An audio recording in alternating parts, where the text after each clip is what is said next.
क्या हो रहा है?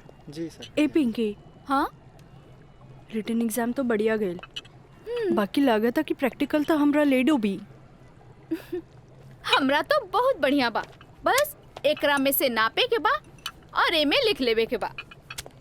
अच्छा बतावा का करी, इसमें का डाली? एकरा में ई एसिड डाला। ये हाँ पक्का? हाँ।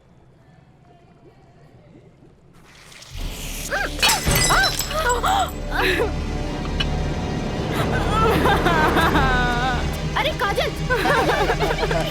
काजल, where are you going? What happened?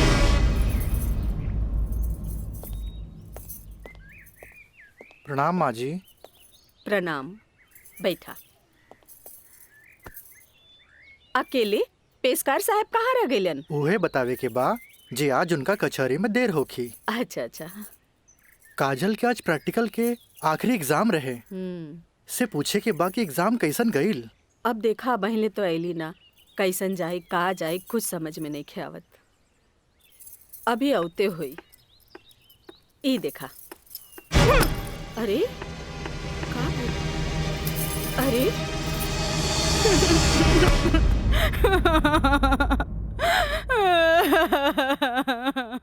काजल,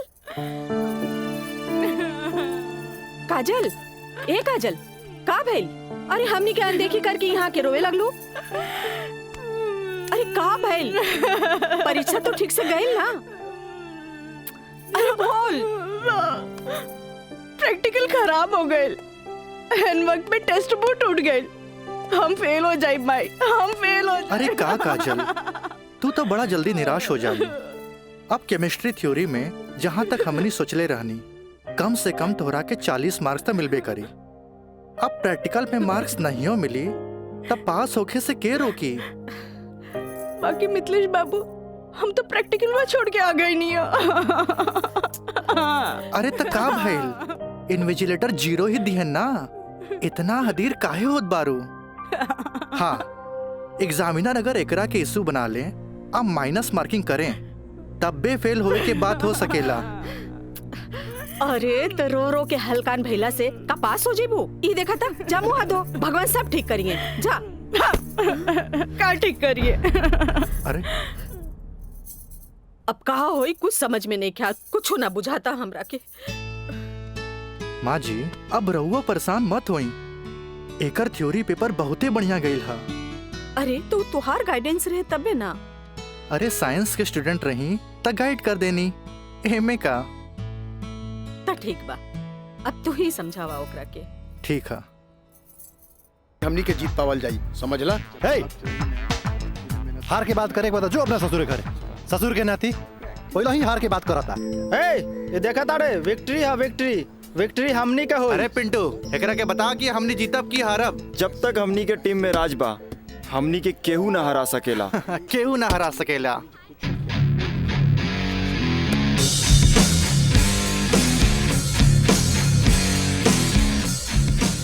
मयंक, हाँ राज, जीत केकर होई? जीत तो हार हुई और के कर हुई। और जीत सिर्फ फुटबॉल में ही ना, प्यार में भी हुई। एक से एक टुकड़ा गुलाब का फूल भिजवा दे लिया, लेकिन यार गुलाब बहुत महंगा हो गया। अरे 500 रुपया हमारे पॉकेट से लग गए। समझ गई नहीं तोर नौटंकी।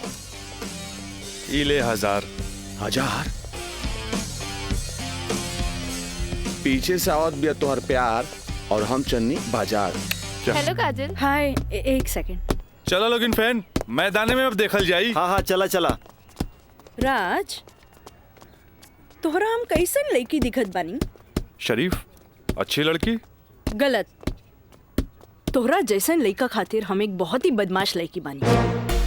अच्छा ई बतावा, टोकरी भर फूल भेजे के का मतलब रहे? मतलब ई की दोस्ती और ई प्यार के फूल ह, एकरा मुरझाए मत दिया। ए काजल, अपना दिल में हमेशा दोस्ती और ई प्यार ला जगह बनैले रहिया। ई जन्नत में बनेला, एक एक वो बिखरे मत दिया। रिश्ता जन्नत में बनेला, बिखरे मत दिया। देखा राज, अब तक हम तोहार हर छेड़खानी के नजरअंदाज करत रही, लेकिन अब टोकरी भर गुलाब के फूल भेज के अपन अमेरिकी दोस्त जमावे लगला। तोरा पता नहीं कि हमार बाबूजी कोर्ट में पेशकार बाड़े, और उनकर वास्ता रात दिन गुंडा मवाली और पुलिस से होत रहेला। और ई भी जानला उ गुस्सेल भी जरूरत से ज्यादा बाड़े। वो तो हम तारा के देखते बुझ गल रहनी है। वो थोड़ा सा हम तारा प्यार मोहब्बत का दिखा देनी, तू तो हमरा के गुंडा मवाली के लाइने में खड़ा कर देलू। देखा, हमरा ना चाहिए ऐसा प्यार व्यार जेकरा खातिर हम अपन सहेली के बीच में मजाक बन जाई। बड़ा खिसियाइल बिया, पट्टे वाला तो नइखे बुझात, पर हमरा भी तो उहे के पटावे में मजा आवेला जो ना पटे वाला होखे। पेशकार साहब। अरे मिथिलेश, बैठा बेटा। Thank you. पेशकार साहब, हाईली फाइल अगला हफ्ता के हर केस के तारीख पूरा ब्यौरा के साथ तैयार कर देनी है। भाई वाह, एगो साइंस के स्टूडेंट होके तू सिविल कोर्ट ज्वाइन कैला, हमार फाइलो तैयार कर देला। जी। मिथिलेश, जब से तू यहाँ पर ज्वाइन कैला हमार कुल काम आसान हो गया। एगो बात कही सर, रउआ अखिलेश आ हम मिथिलेश, राउर काम के तो डंका बजिए रहल बा। अब हमरो तो कुछ सेवा करे दी। जानी ले, एमे हमरे फायदा बा। एगो क्लर्क होके हमरा फ्री में पेशकार के अनुभव मिल रहल बा। आज ही फाइल तैयार करे में तो तोहरा पूरा दिन लग गेल होई। चला, कोनो बात ना, यहाँ से सीधे घर चले के आ खूब बढ़िया नाश्ता करेंगे। आवा। पेशकार साहब, ये हमरो कहे के रहे कि आज रउवे साथे घर चलब। अच्छा। असल में काजल के एग्जाम नजदीक बा। हाँ। से उनका खातिर कुछ नोट्स तैयार कर ले बानी, जे दे भी देव। अच्छा अच्छा अच्छा, तो यही से काजल के फोन आए रहे कि आज लिट्टी चोखा बनौले बानी। मिथिलेश बाबू के भी साथे ले ले आई है। ठीक बा, चला चली।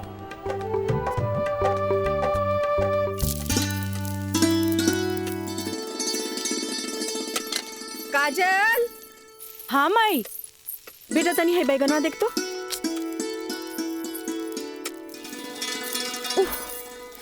तोर भरता बन जाए ना, तनी दोनों जने के प्लेट में डाल के दिया। ठीक बा माई। तबले हम चाय लेके आवा तनी। ई लिए लिट्टी चोखा।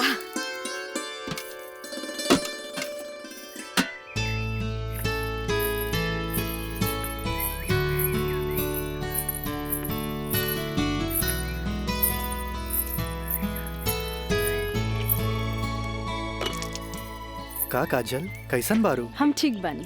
नोट्स लेनी की ना? अरे कैसे ना लेती, तहरा हाथ के पंजाबियन के भी फेल करे वाला बैंगन भरता जी खाए के रहे। ठीक कहला मिथिलेश, अपने काजल के हाथ के बनावल भरता के कारण ही सगरो रिश्तेदार के आवन जावन लागल रहेला। जी। वरना ये मोबाइल तो रिश्ता नाता के अलगे ही कर देला सर। जी बिल्कुल सही कहनी।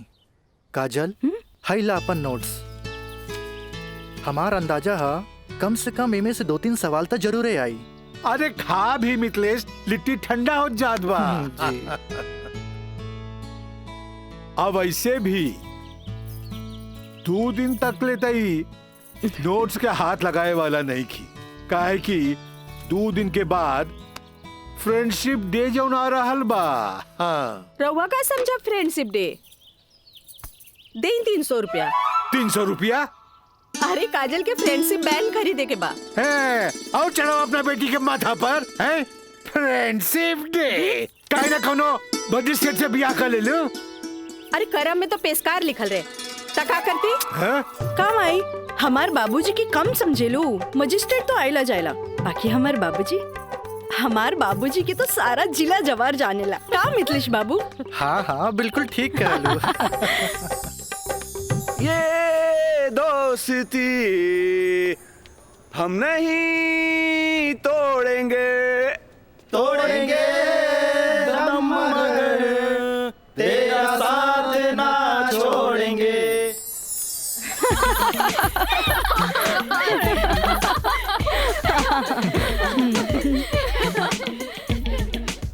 फूल बनके मुस्कुराना भी जिंदगी है, मुस्कुरा के गम भुलाना भी जिंदगी है। क्या बात है। तब मिल मिल के दोस्ती निभाना भी जिंदगी है। अच्छा, हमने के दोस्त तो बरले बानी, बाकी तू कैसन दोस्त की बात कर रहल बाड़ू? ई हमरा समझे में ना आइल। सपना तू समझ लू का? ना हमरा तो बिल्कुल ही समझ में ना आई। वही तो।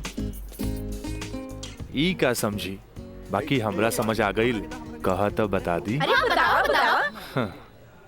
दोस्ती हर चेहरा के मीठ मुस्कान होखेला, दोस्ती ही सुख दुख के पहचान होखेला। वाह वाह वाह। अगर रूठ भी जाए कोई दोस्त त दिल पे ना लेवे के, काहे की दोस्ती त सुख दुख के पहचान होला। और हमार मानना बाकी अगर कोई सच्चा दोस्त रूठ जाए तो ओकरा के त मना लेवे के चाहिए। बिल्कुल सही। बाकी हम एक कर जरूरत ना समझी, काहे कि बुरा दोस्त कोयले के समान होकेला।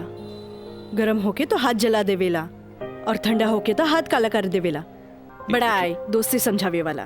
तू लोग सुना इनके प्रवचन, हम जाते अरे हैं। तनी रुका था।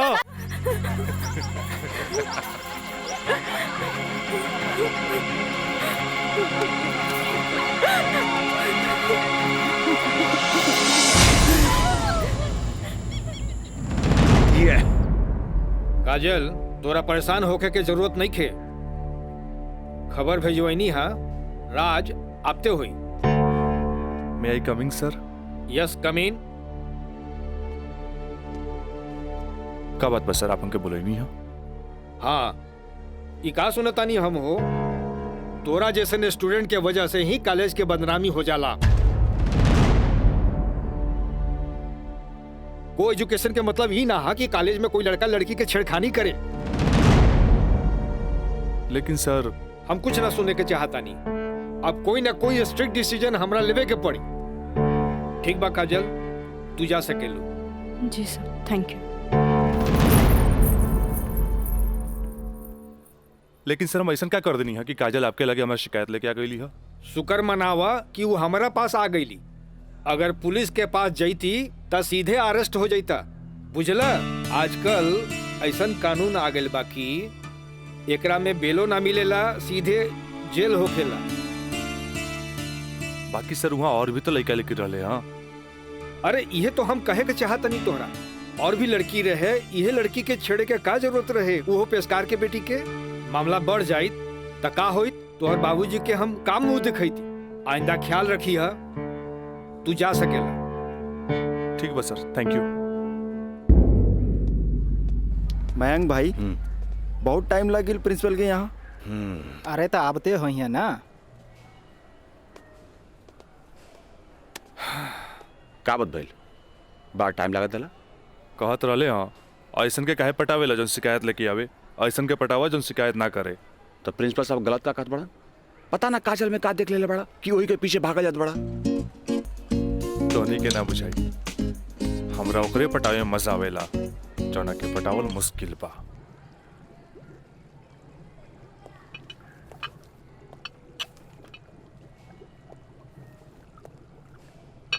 क्या हो रहा है? जी सर। ए पिंकी, हाँ रिटन एग्जाम तो बढ़िया गए, बाकी लागत कि प्रैक्टिकल तो हमरा ले डूबी। हमरा तो बहुत बढ़िया बा।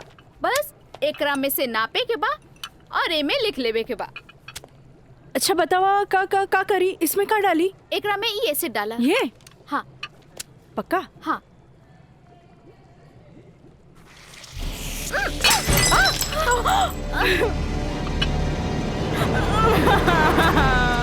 अरे काजल!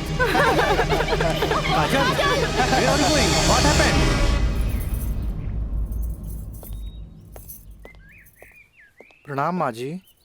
प्रणाम, बैठा। अकेले पेशकार साहब कहाँ रह गइलन? उहे बतावे के बा जे आज उनका कचहरी में देर होखी। अच्छा अच्छा। काजल के आज प्रैक्टिकल के आखिरी एग्जाम रहे, से पूछे के बा कि एग्जाम कैसन गईल। अब देखा बहले तो ऐली ना, कैसन जाए का जाए कुछ समझ में नहीं खे आवत। अभी औते हुई ई देखा।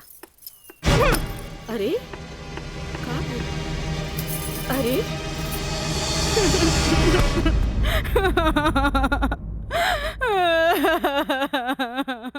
काजल, काजल, ए काजल, का भइल? अरे हमनी के अनदेखी करके यहाँ के रोवे लगलू। अरे का भइल? परीक्षा तो ठीक से गई ना? अरे बोल। प्रैक्टिकल खराब हो गए। एन वक्त में टेस्ट बुक टूट गई। हम फेल हो जाए माई, हम फेल हो जाए। अरे का काजल, तू तो बड़ा जल्दी निराश हो जानी।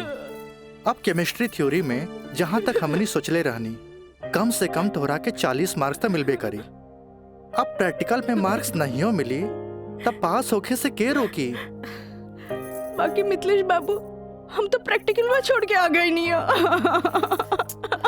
अरे तो का भइल, इन्विजिलेटर 0 ही दिहन ना, इतना हदीर काहे होत बारू। हाँ, एग्जामिनर अगर एकरा के इशू बना ले, अब माइनस मार्किंग करें, तब बे फेल होए के बात हो सकेला। अरे तो रो रो के हलकान भैला से का पास हो जेबू। ई देखा था, जा मुँह धो, भगवान सब ठीक करिए। जा का ठीक करिए। अरे अब कहा होई कुछ समझ में नहीं क्या, कुछ ना बुझाता हमरा के। माँ जी, अब रहुआ परेशान मत होई, एकर थ्योरी पेपर बहुते बढ़िया गईल हा। अरे तो तुहार गाइडेंस रहे तबे ना। अरे साइंस के स्टूडेंट रही त गाइड कर देनी, एमे का। ता ठीक बा, अब तू ही समझावा ओकरा के। ठीक है। आई लघु हो जा चुप। भैया एक सैंडविच लाइए। हाँ हाँ ले।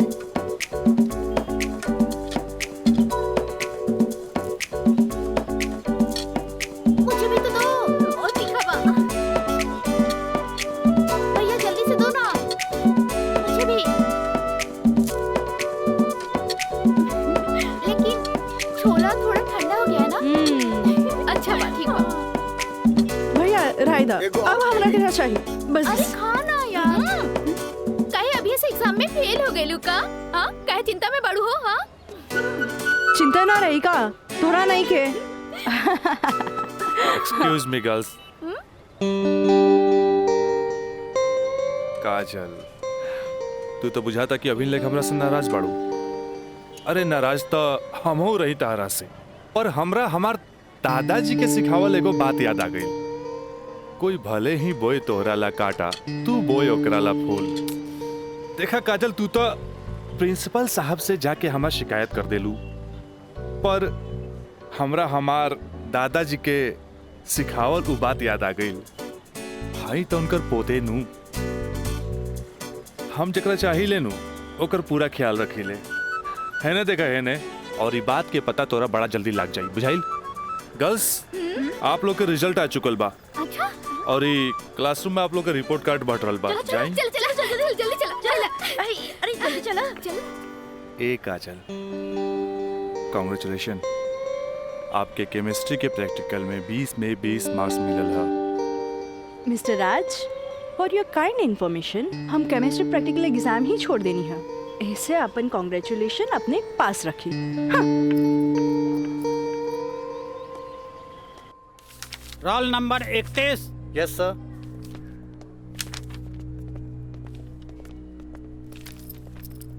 Roll number 32। Thank you sir. Roll number 33। Yes sir. Roll number 34। Yes sir. Roll number 35।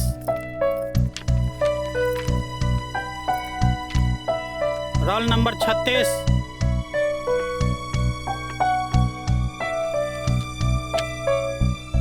सैंतीस। Roll number 38।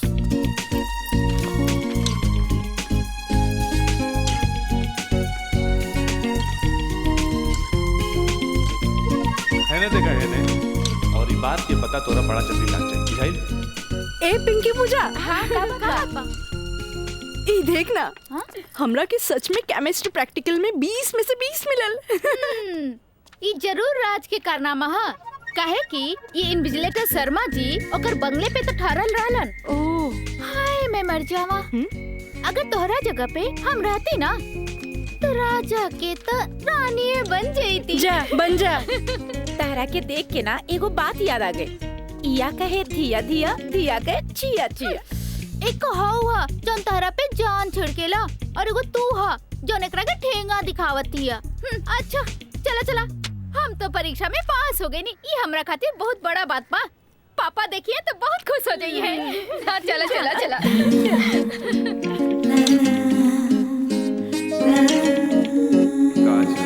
दादाजी के सिखावल एगो बात याद आ गई। कोई भले ही बोई तोहरा ला काटा, तू बोई ओकरा ला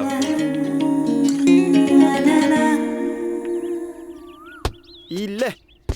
अरे भाई, अपोजिट टीम आ गई बा, हमनी के का होई? अरे आ गेल त का भइल हो? अभी तो टाइम बानू मैच में। टाइम बा त का एहिजे बैठ के टाइम पास करबा? ए जब हमनी के मैदान में जाएम नु तो देख के थर्रा जाइलो, ठीक बा? अब चला जौन होई तो मैदान में देखल जाई, उहे देखल जाई। चलो राज भाई बॉल दे।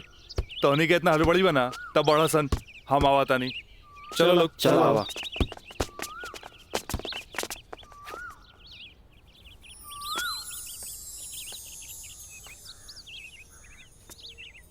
सुनो,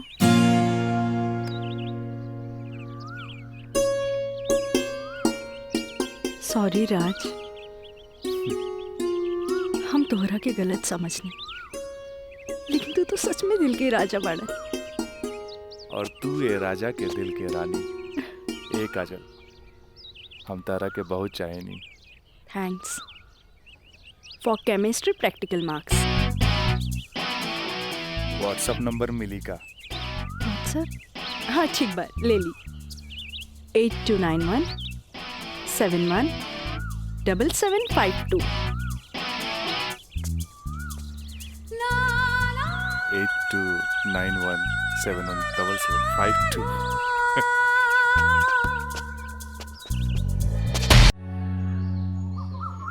अच्छा ये बताओ यार कि तो हम लोग का प्यार मतलब हाँ प्यार कब से चला था? काजल बताओ ना। बाय। काजल, हम दोनों एक दूसरा से प्यार करेले, फिर भी तू हमरा से दूरी बना के काहे रहेलू? राज, हम कोनो ऐसन वैसन लड़की ना है। जब तक शादी ना होखे तब तक हमनी की दूरी बनौले रखे के चाहिए। गुड, तहारी ये आदा हमरा के निक लागेला। हेने सुना? हाँ? देखा राज, तू हमार कोनो फायदा ना उठा पाई बा। एक मिनट, हम आता नहीं।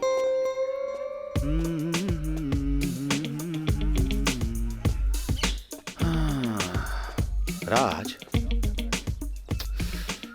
यार एगो बात बताई। काजल अब यार हमरा के भी अच्छा लगेगा यार। हम एगो बात बताई। तू हंसुआ के बिया में खुरपी नियन गीत मत गो।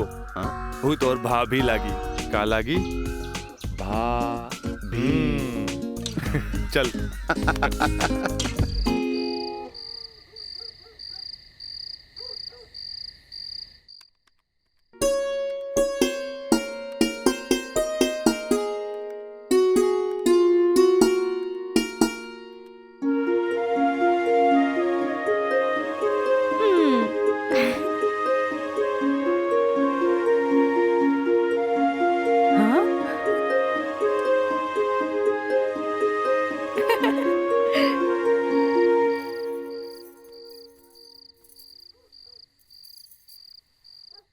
घर के सब काम निपटा ले लू? हाँ। ब्लड प्रेशर के ई लोसर एज खात खात रउआ के सालन बीत गए। अरे एक बेर डॉक्टर से पूछ लेती, कहीं गोलियां तो ना चेंज करे के बा। एकर साइड इफेक्ट भी होला। एक बेर हमार बाबूजी के पैर ऐसे ही सूज गए रहे, जब गोली चेंज भइल तो एकदम ही ठीक हो गइल। तू हमार कितना ख्याल रखेलू? अच्छा ये बतावा, तू अपन थायराइड के गोली खा लू कि ना? अरे कहाँ खाइला, 3 दिन से तो वो खत्म हो गइल बा। का गोली खत्म हो गई? तू हमरा का बतैलू ना कि गोली खत्म हो गई? अरे तू मरबू, तू एक दिन जरूर मरबू। फिर हमरा से ये ना कहिया कि हमार ख्याल ना रख ले। अरे जब मरिए जाए तो कहा बोलब? तब तू का चाहेलू? हम जिए थे जी मर जाएं? हैं? दहाइला, आज के बाद हम हो दवाई ना खाई। राउर पारा चढ़ गई। हाँ? तलवा के लहर माथा पर चढ़ गई। अरे तलवा के लहर माथा पर ना चढ़ी तो क्या हुई? तू दवाई ना खाइबू तब बिस्तर पकड़बू, फिर घर के चूल्हा चौका घर बाहर के देखी? अरे हमरा तो कचहरी के काम से फुर्सते ना मिलेला, फिर बैठ के तुम्हारी सेवा के करी? अरे के करे कहा था सेवा मत करब मरे दे मत ले बापन कचहरी से छुट्टी। तू तो यही चाहता रू कि समाज हमरा के रनवा बन के फिरत देखत रहे। हे भगवान माफ करी हमरा के। अरे तू हमरा के माफ करा। जाई अब हमरा कोनो जुगाड़ करे के पड़ी। काजल हाँ काजलवे के माथा चाटी। काजल काजल जी का करत तारू? पढ़ाई करत रही, वो इंटरनेट से कुछ नोट्स लेत रही। ठीक है काजल, तो क्या हमार क्रिया आज से तो हाथ ड्यूटी है कि तू अपना माई के रोज भोरे भोरे थायराइड के गोली देबू। अरे वो तक खुद मरी है और हमने सबके भी मार दी है। कॉलेज जायलू ना? जी बाबूजी, लाइब्रेरी में पढ़ाई खातिर कल संडे है, फिर भी हम जाए। ठीक ना बाबूजी? गुड, वेरी गुड, ऐसा ही पढ़े के चाहिए, तब तरक्की करबू।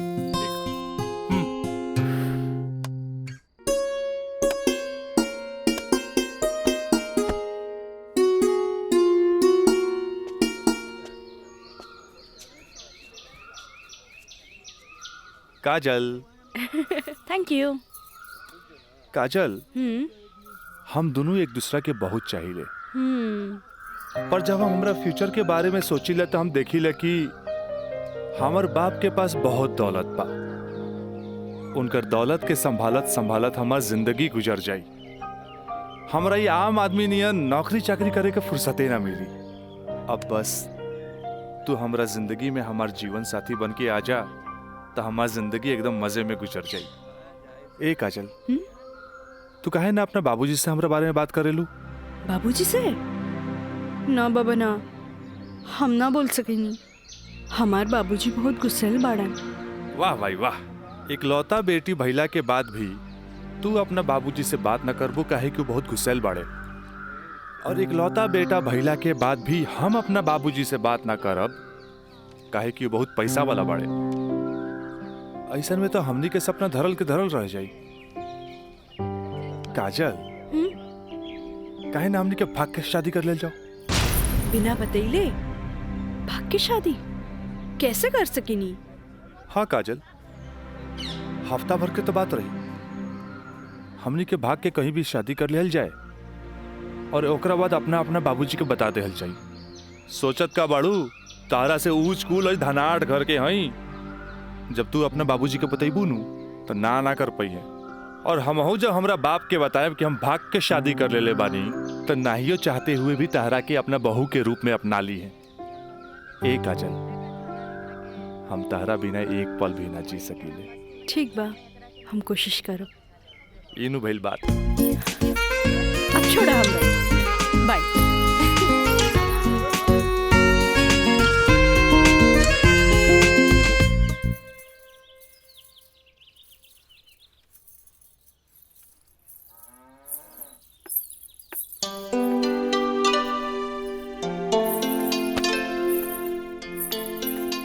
काम आई तोहरा से आराम नहीं के होत का? जब देखा काम का सिर्फ काम ही करबू। हमारा आराम के छोड़, ई बता हमरा से तोरा के का काम पड़ गई जे हमारा आराम के सोचे लगली? काम आई, हम तो हमेशा सोचनी ना माई। कॉलेज से एक हफ्ता एक्सकर्शन खातिर हमनी के हजारीबाग जाए के बा। हम डैडी से ये बात नहीं के बोल सकत, परमिशन दिला दे ना माई प्लीज। हमरा के मजौवा के समझ ले ली का? हाँ, अरे हमहू ग्रेजुएट बानी। ई होली में तोरा के कौन कॉलेज लेके जाता? वो होली तो मार्च में पड़ी, अभी तो फरवरी चल रहा बा। एक के हफ्ता की तो बात बा माई, प्लीज माई प्लीज। अच्छा, तोर बाबूजी आज ऑफिस नहीं खे गइलन, मिथिलेश के संगे बैठल बाड़े। कौनो शादी में जाए के बा, चल कोशिश करत आनी। थैंक यू माई। मिथिलेश, वो कहल जाला ना कि हाकिम के अगाड़ी या घोड़ा के पिछाड़ी ना रहे के चाहिए हैं? मजिस्ट्रेट साहब के इकलौती बेटी के बियाह, यही से हम खुद चलता नहीं तो हम न्योता तोहरे हाथे भिजवा देती। अरे रउआ चलती तो उनको भी खुशी होत। हाँ, ए जी। लेकिन हाँ? ई का कहतिया? का कहतिया? अरे कॉलेज टूर पे एक हफ्ता खातिर हजारीबाग जाए चाहतिया। ये एजुकेशनल टूर आके पिकनिक? एजुकेशनल टूर बोली ना। ये तो निम्मन बात हो सर। स्टूडेंट्स के बाहरी दुनिया देखल उतने जरूरी है जितना विषय के ज्ञान। ठीक है, एजुकेशनल टूर होता मैं अलाउ करता नहीं, बाकी नो मटर गस्ते ओनली पढ़ाई। जी पापा। ये बतावा ये सब में कितना खर्चा आई? 2-3 हजार पापा। तू हमारे से 5,000 ले ला, ठीक है? थैंक यू पापा। चलो तू हमरा के दिखावा कि वो न्योता के कागज तैयारी हाँ, कर ले बांध देले बानी। चलो आए। मिथिलेश हम आवत है, बैठो। जी सर जी। Thank you so much Mithilesh बाबू, अगर रउआ ना बोलती तो ये हरगिज ना मानतन। अरे वो तो हम तुहार मुंह देख के साथ दे देनी। जा मजा करा। कैसन लागल? वाह सो ब्यूटीफुल। ये कहाँ लेके आ गई ला? पहले चला था तब ना पता लगी। उतरा। अरे स्टैंडवा कहाँ चल गई?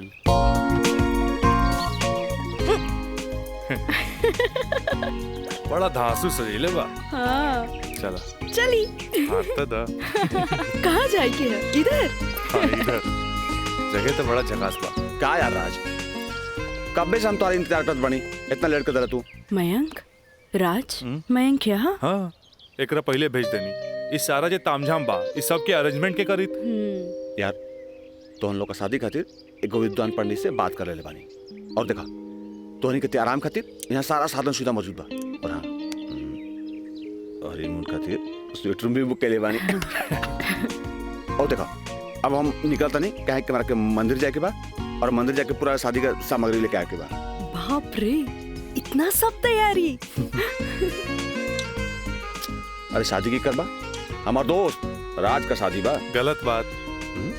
शादी होता हमार सपना के शहजादी काजल के राज के साथ।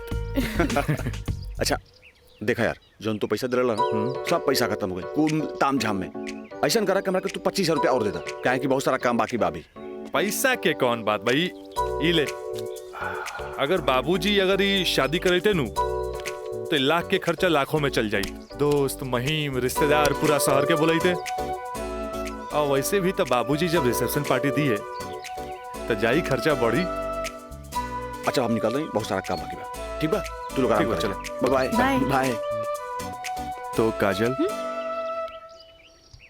अब तक गला लगईबू नु यहाँ तो यहाँ के जाना था हमनी के। ओ Raj, I love you. I love you too. जुबान निकालिए, बंद कीजिए। ठीक है।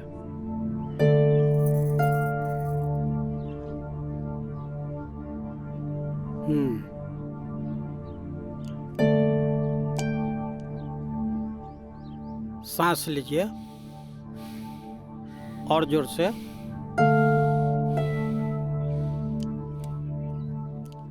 घबराए के कोई बात नहीं है। ऊपर के बीपी थोड़ा बढ़ गई है।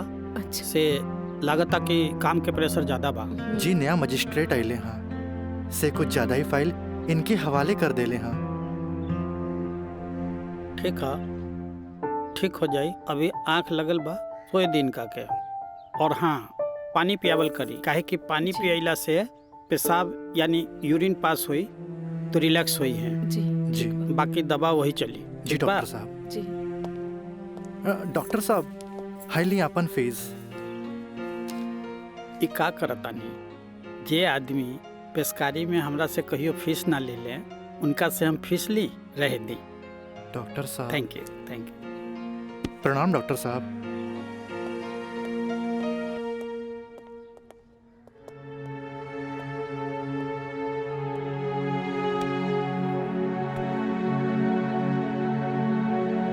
लेता नहीं। हाँ काजल बोला, कैसन बारो?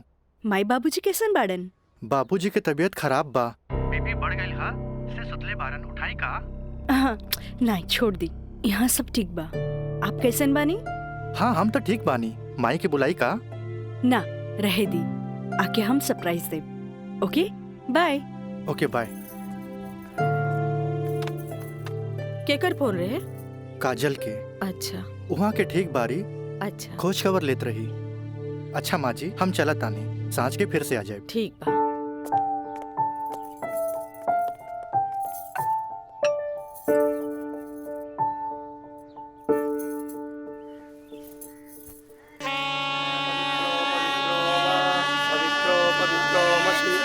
पवित्रो धूर्तमसि एवं ओम मसि पवित्र पवित्राः केशवाय माधवाय सर्वेश्वराय अपितु स्वाहा तत्पुरुषाय स्वाहा ओम नमः स्वदन्ताय सहस्राक्षाय सहस्रपदे पूर्वशे पवित्रमशे सर्व ऊर्ध्वमशे चंद्रमशे वामाय ओम ओम ओम ओम ओम बुधाय ओम पवित्रो वा पवित्राय नमः सावित्रे नमः पवित्रे नमः तत्पुरुषाय सर्वेश्वराय नमः ऊर्ध्वमशे पवित्रमशे सर्वमशे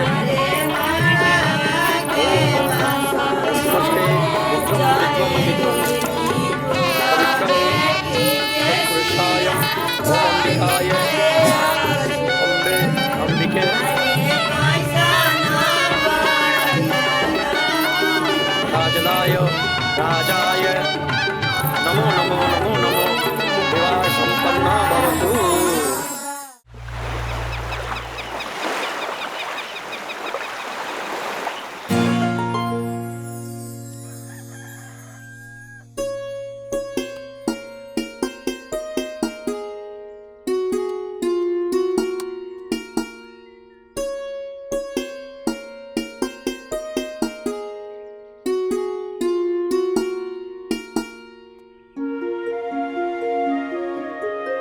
काजल काजल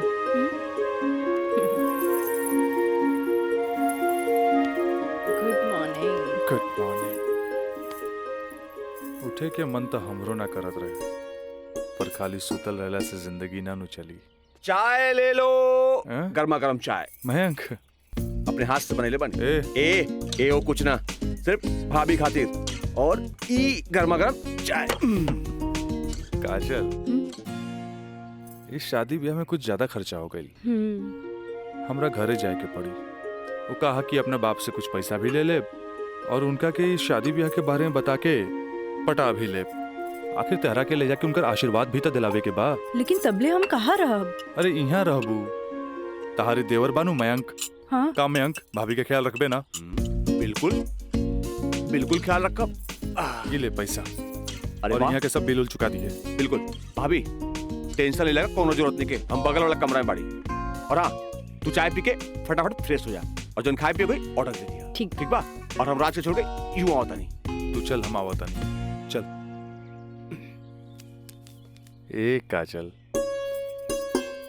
अरे हेने आवा। कल साझे लिख के तो बात बा, हम यूं गई नहीं यूं आई नहीं। और वैसे भी अब तहरा बिना हमार मन कहा लागी। अब जाई भी और जल्दी आई। ठीक बा।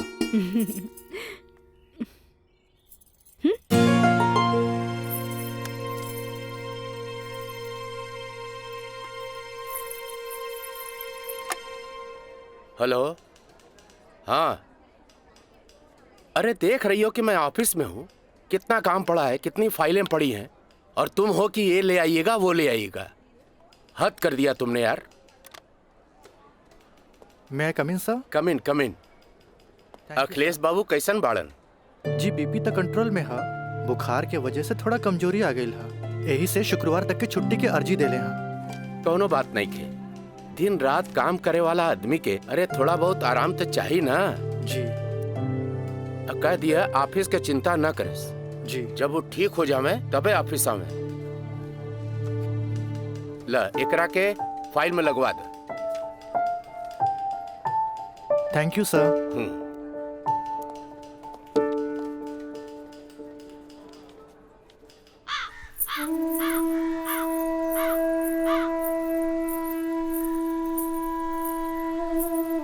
अरे भाभी आइए बेटी। भाभी का बात बा, बड़ा परेशान लागत बानी? हम राज के फोन लगा लगा के थक गए नहीं। कभी डेड टोन मिले था तो कभी आउट ऑफ कवरेज एरिया। तोरा पास उनकर कोनो लैंडलाइन नंबर बा? ना भाभी, और हम उनका दूर नंबर पे फोन लगा के थक के हार के बैठ गई। हैरानी की बात तो ही बाकी कि गैला के बाद ना कोनो खबर ना कोनो कॉल ना कोनो मैसेज।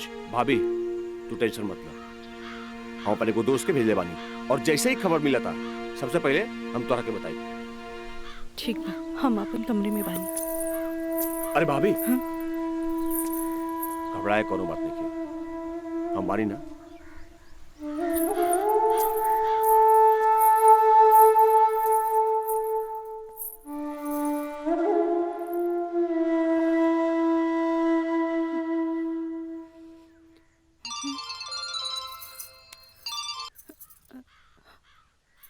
काजल, ट्रिप कैसन जा रहल बा? ट्रिप ठीक बा। का बात बा? तोहार आवाज में खनक नहीं खे? नहीं नहीं, ऐसा कोनो बात नहीं खे। हमार मतलब सब ठीक बा।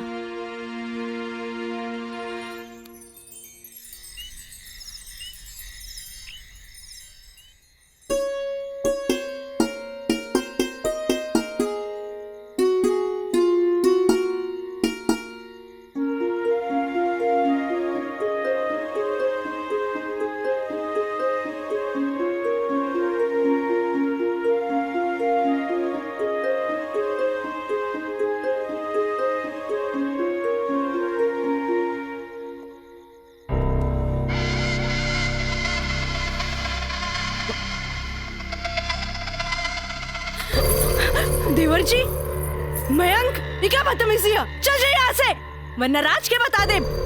किसे? राज से? राज से? वो भाग गए? हाँ? आवेला नहीं के? हाँ? तुहरा क्या पता? हाँ? ये भी कुछ हो रहा बना? सब ओकरे प्लान के तहत हो रहा बा। वो तो तोरा के भोग के और भौरा जैसन चूस के भाग गए। काजल, पता बा जब तो के पहला बार देख ली तू पहली नजर में हमके पसंद आ गई। हाँ, हम तो के दिल से चाहे लगे। काजल, आज दिल से चाहे लगे। तुझे कहा तारा कौन सच बा? सच ना, 16 आना सच बा। ये बात हम तुझे बहुत पहले बता दी थी, लेकिन क्या करी, ये मेरी और मेरी हमार मुंह बन के तरस। देखा, तू गरीब, हम गरीब, हम तो क्या अपने काजल? हाँ, हमसे ब्याह कर ला, हम तो क्या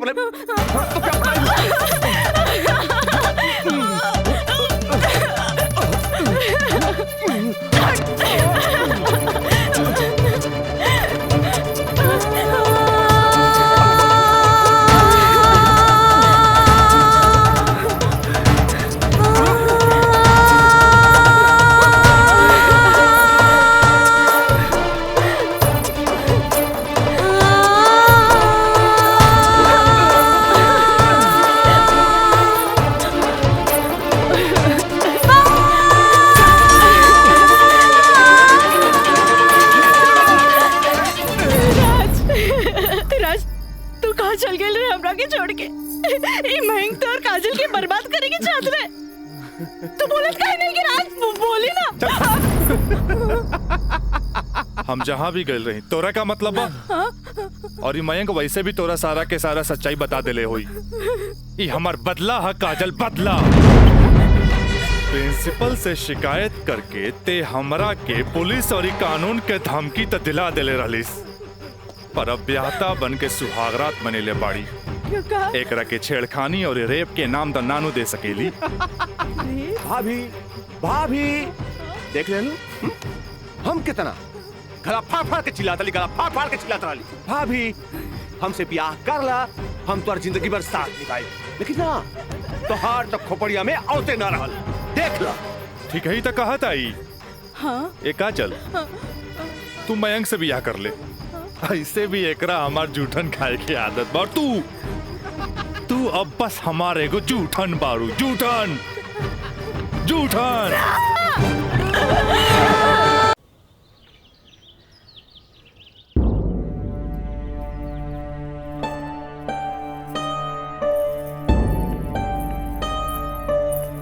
काजल काजल का भइल माई बाबूजी के? अरे ये ठीक बाड़न, दवाई खा के सुतल बाड़न। रुका हम उठा देता नहीं। ना माई रह दे, आराम करी दे।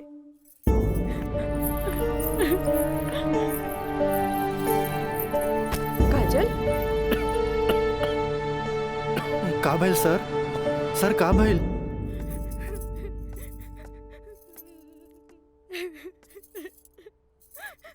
काजल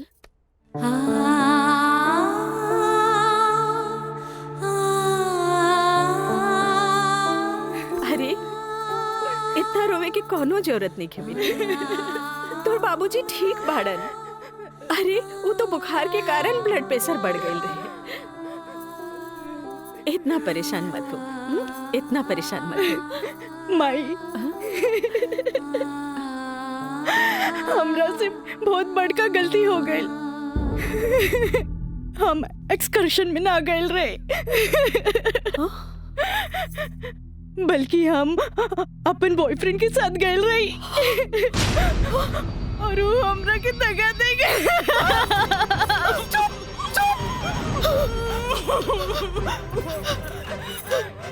सच सच बता, सच सच बता। का भाई तू ठीक तो बाड़ी ना?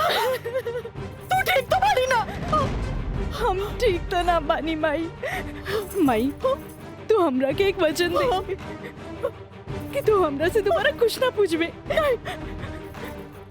जो भाई बहुत गलत भाई, बाकी हम अपने आप के ठीक कर ले माई, अपने आप। काजल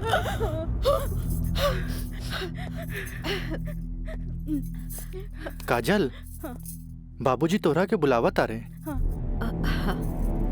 चल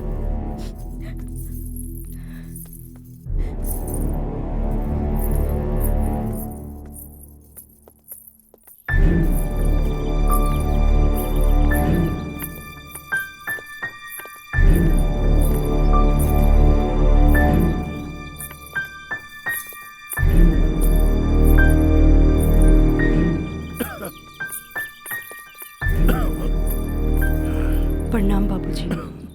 अब तबीयत कैसन बा? आ गइलू बेटा? ठीक है बा।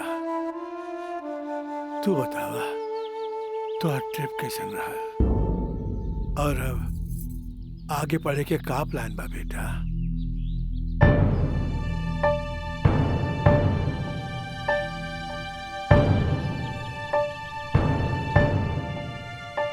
बतैलू ना बेटा? पापा हम वो साइंस ना पढ़ के लॉ पढ़े के चाहता नहीं। तो ओकरा में का बात है बेटा? विषय कोनो खराब ना होखेला, पर जरूरत है तो ओकरा में अच्छा करे के। अगर तू लॉ ज्वाइन करे के चाहता रहो तो लॉ ज्वाइन कर ला।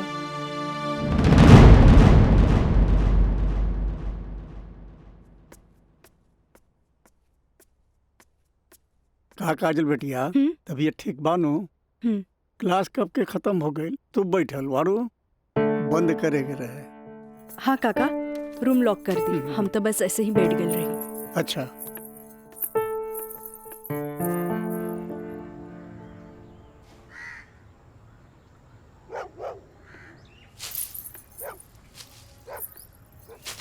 काका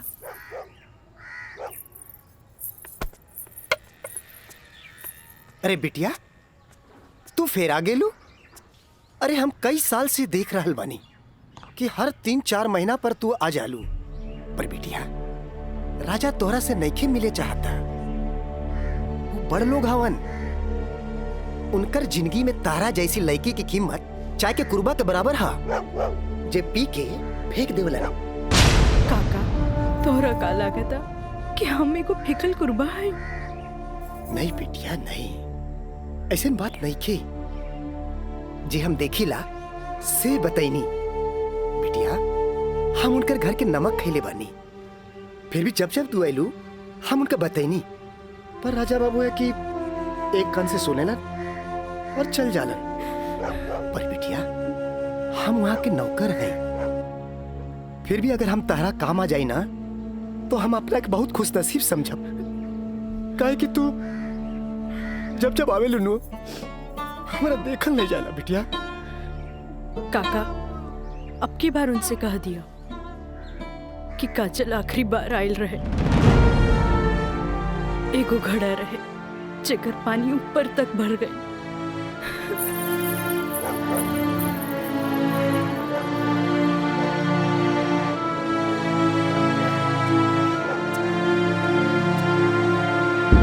मैडम जी, ये कुछ बिल है, कारपेंटर बिल है, ये टेलीफोन बिल है।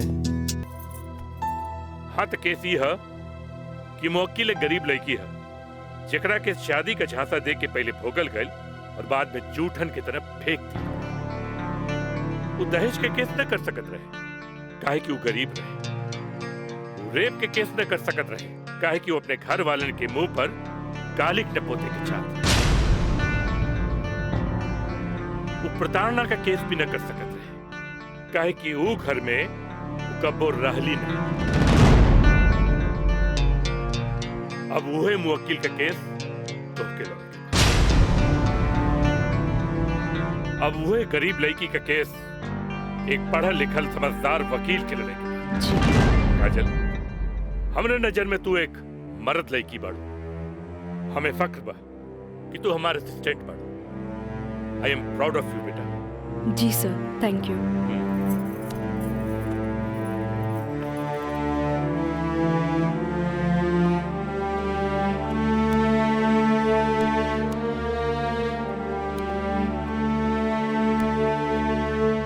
बाबूजी, लड़की हर मोड़ पे डरत रहेली। अकेले होके तो सुनसान से डर, भीड़ में होके तो लोगन के डर, जब हवा उड़े तो दुपट्टा उड़े के डर, केहू घूरे तो ओकरा आग के डर, बचपन में माई बाप के डर, बड़ होके तो भाई से डर।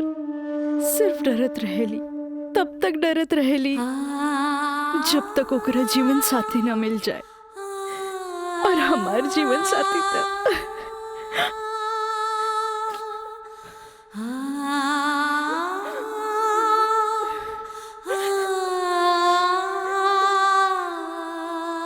बाबूजी,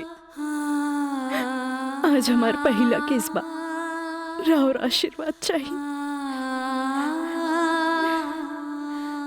काजल,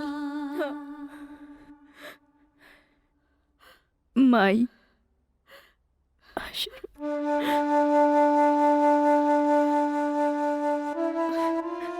तोहरा के वचन तो हम दे चुकल बानी, कुछ ना पूछेगे।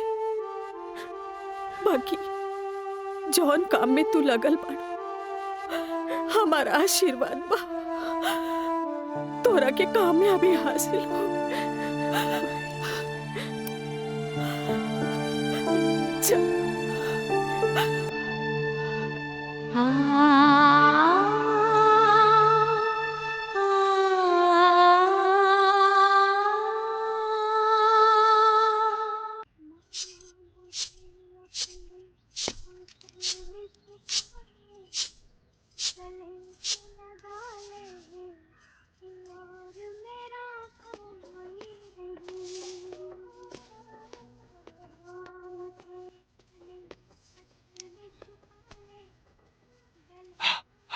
माई, हमरा के 30,000 रुपया चाहिए, नौकरी का फार्म भरे के बाद। का है वो तो हाथ दोस्त राजा, वो ना करेगा तोरी मदद। भाई, अब हमारा के केहू को मदद की जरूरत नहीं की, खुद नौकरी करे के बाद, कमाए के बाद, कुछ बने के बाद।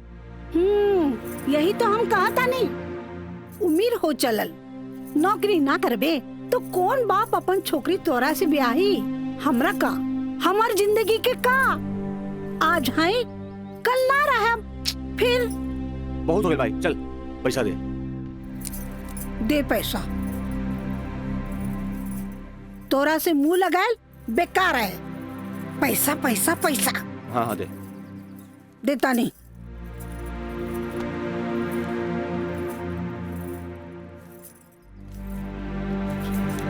कितना? हम गिन ले ली। दे 500 500 दे। ना नहीं 500 और दे। का है 3,500 चाहिए। देनी ना। चल अब ठीक काहे मांगता रे? चल। जा पैसा चाहिए। एक बात कही, तू दुनिया का सबसे अच्छा माई है। चल मैं चलता रही।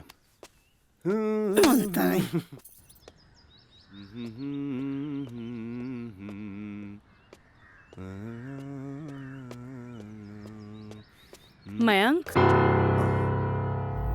काजल, तू इतना दिन बाद यहाँ? हमरा तोरा से कुछ बात करे के बा। चलो कर बेटा। यहाँ ना, चलो कॉफी डे में बैठल जाए। Coffee day? अरे सोचा मत, हम पियाई कॉफी तोरा। चल ठीक। चलो।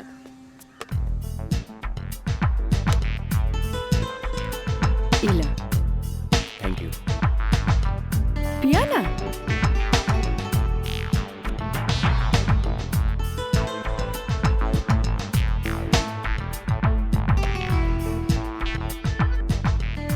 काजल, आज तोरा के यहाँ देख के बहुत अच्छा लगा था। और एक बार बताई, पिछले 4 साल में कौनो ऐसा दिन ना गुजरल, कौनो ऐसा पल ना गुजरल जिसमें तुके याद ना के लोग। अच्छा कुछ छोड़ा, ये बताओ कि आज हमार किससे याद होगी? पहले हम अपन अतीत से लड़त रही, लेकिन अब हमरा लागता कि हमें सेटल हो जाए के चाहिए। बाकी तो ही बा कि के अपना ही हमरा के। अगर तुके प्रॉब्लम ना होके तो हम तोहरा के अपनाए। लेकिन हम गरीब हैं। अरे तो हम कौन अमीर बानी? हम तो गरीब बानी। हम और तू चाहिए तो अमीर हो सकत हैं। वो कैसे? हमार साथ दे के। जिंदगी भर साथ दे। ऐसे ना, प्रॉमिस करा। प्रॉमिस। चला। चला। हाँ।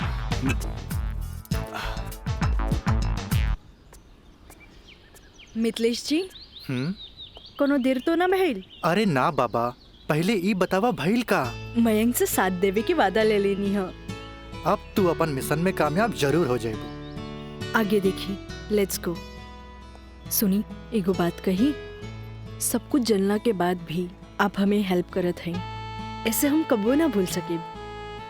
पहले तो ना, पर अब सोचे लगनी है कि जिंदगी के हर लम्हा में आपकी जरूरत पड़ी। चल आप चली, तोरा घरे छोड़ दी।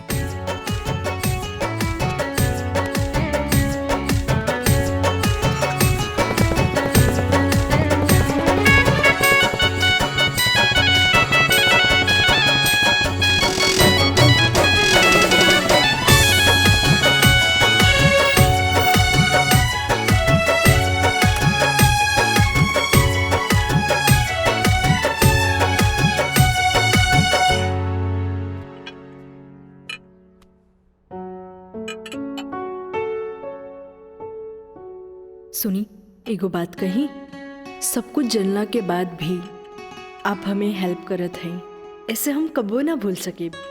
पहले तो ना, पर अब सोचे लगनी है कि जिंदगी के हर लम्हा में आपके जरूरत पड़ी। खाना लगा दी? ना भोला, आज तक ऐसा ही पेट भरल है। आज ना खाई बपने? ना। ठीक बा।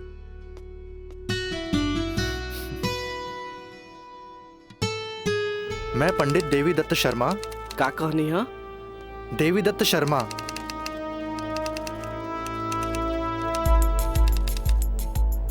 सत्रह मई के भाईल। अच्छा भैया तनी जल्दी करी, देर होता। ली। दीही।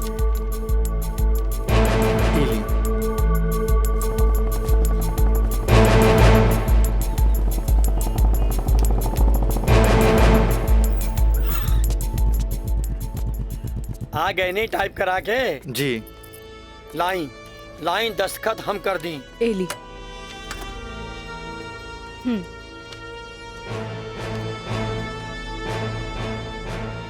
जय गणेश। ई कामता हो गई। अब बैंक के दस्तखत लेवे के पड़ी। वो आप हमरा पे छोड़ दी, वो हम ले ले। ठीक है।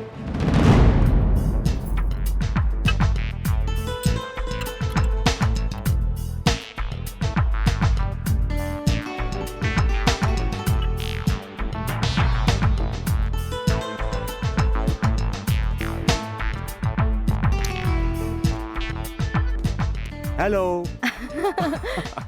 हाय। सॉरी यार, आवे में थोड़ा लेट हो गया। अच्छा यही देखा, हम तोरा खातिर का लेके आइल बानी।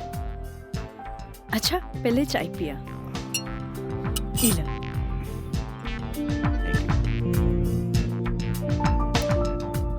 अंगूठी सोना के? हाँ। वो है इतना हल्का?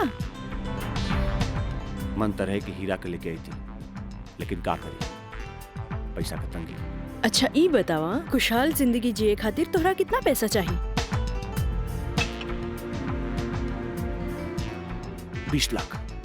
अगर हम तोहरा पूरी 50 लाख दी तो कैसन रही? वैसे ही रही। समझ ला, अनार की आंख मिल गई। तो चला फटाफट ई पेपर पे साइन कर दे। अरे पढ़ा मत, यही से हमनी करोड़पति बन जाए। हाँ, हाँ ल। ठीक। डॉलर भी कदम तो गिरब तो हर बहिया में ना।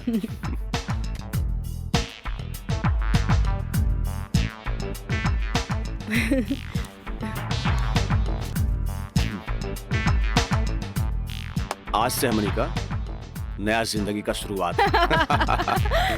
मीना, मंजू, रेखा, कस्तूरी के डांस देख के कुछ समझ में आयल? अरे सरकार के देख के बाजार बदल जाला, बाजार के देख के साहूकार बदल जाला, आ घोड़ा के देख के सवार बदल जाला, शिकारी के देख के शिकार बदल जाला। ऐसे ही मेहमानों के बदले पे सत्कार कभी बदल देवे के चाहिए। अरे पहले के जमाना कुछ और रहे कि मर्द नाजो आदा पर लुट जात रहे, लेकिन अब जमाना बदल चुकल बा। आज के जमाना के मर्द सबके कमर तोड़ नाच पसंद आवेला। जितने कमर हिलाइबू और सीना झटकाइबू, मर्द उतने जल्द तोहार दीवाना हो जाए। दिखाओ करके। अरे ऐसे ना, ये देखो। कस्तूरी बाई, कस्तूरी बाई। चाहे नसीब, चाहे नसीब। तक लिया। बहुत दिन बाद तशरीफ लेनी राजा बाबू। भला ऐसे भी केहू केकरो भूल जाला? आए बैठ।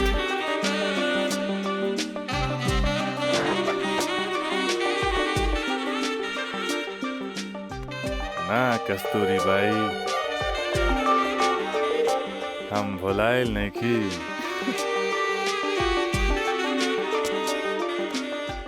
वो तो बस हमार शादी होके वाला बा, ओकरे तैयारी खातिर हम अपना माई के संगे खरीदारी में बिजी रही। फुर्सत पाते तहरा लगे आ गई नहीं। अच्छा एगो बात बतावा, कौनो बेहतरीन डांसर बा हमरा बियाह में नाचे खातिर? बानो एगो नया परिंदा बा। हाँ। मंजू, राजा बाबू का उहाँ ले जा जहाँ आज निराली का प्रोग्राम होता। आई जाए।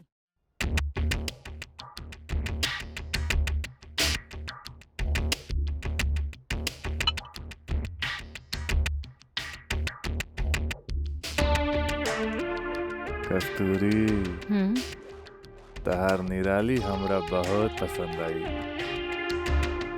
पसंद तो आ गल राजा बाबू, लेकिन ओकर रेट तनिक कड़क बा। पूरा 5 लाख लेतिया।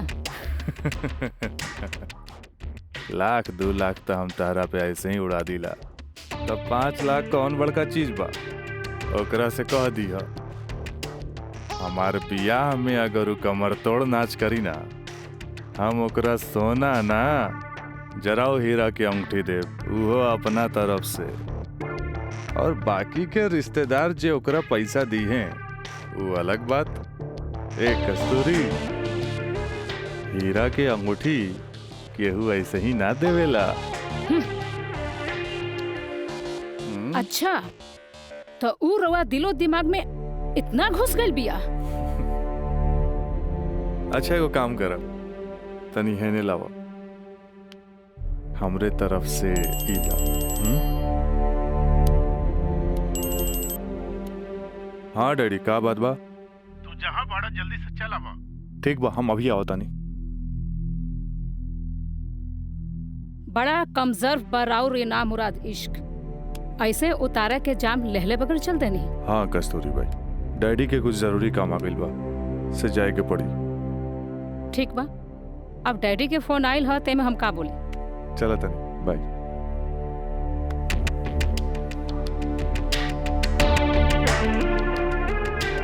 हीरा के अंगूठी तो दे गई, लेकिन तेरा दिल में गड़ल निराली के तीर निकाले के पड़ी।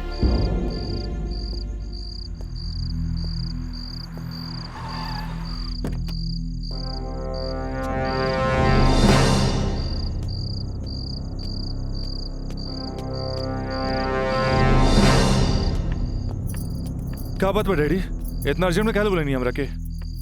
राजा, हाई हम का देखा तानी? कौन लेखी बिया काजल?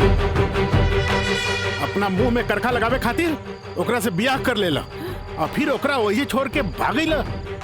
अब वो अपना हक मांगतिया। बाबूजी, हम ऐसा कौनो लड़की के नहीं जानत। ए माई माई देखा था इसको कैसे झूठा इल्जाम लगावता है हमरा ऊपर ही। राउर का दिमाग खराब हो गइल बा। अरे जे हमरे लड़किया के ऊपर लांछन लगावत बानी। हमार दिमाग नहीं के खराब भाई, हाई देखा हाई कोर्ट से नोटिस आइल बा। भगवाने बचावा सी घर के, लागत कि जगदम्बिका पाल के नाक कटिए के रही।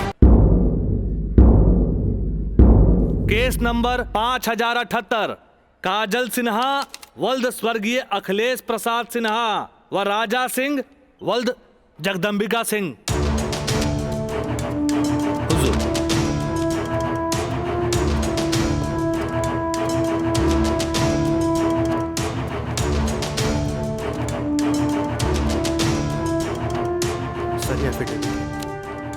केकर? गवाहन के। अच्छा ठीक है, चट बेटा। मिलॉर्ड, असल में ये एक अमीर आदमी के प्रताड़ित करे वाला केस है। साथ में पढ़े वाला 2 बालिग दोस्त के आपन मर्जी से हम बिस्तर होए के केस है। I object milord. हमार फाजिल दोस्त एकदम बेकार का बात कर रहल बड़न। सच्चाई तो यही है कि हमार मुवक्किल काजल का बिया राजा के साथे बाकायदा मंदिर में भैल रहे,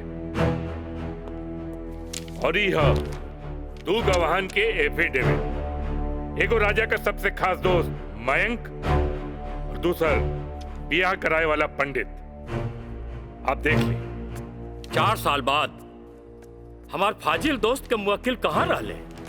सच्चाई तो ई बा जज साहब कि हमार मुवक्किल राजा के शादी रोक के रुपया ऐठे के एगो षड्यंत्र बा, षड्यंत्र। शादी? कैसन शादी? अरे राजा का शादी तो पहले ही हो चुकल बा। अगर दोबारा शादी भइल ना तो तोहार मुवक्किल जेल जाई, जेल। बस जज साहब बस, हमू इनका से यही पूछा तानी कि आखिर ये किस्सा 4 साल बाद ही काहे उठावल गई, बताई? हम बतावा तानी जज साहब।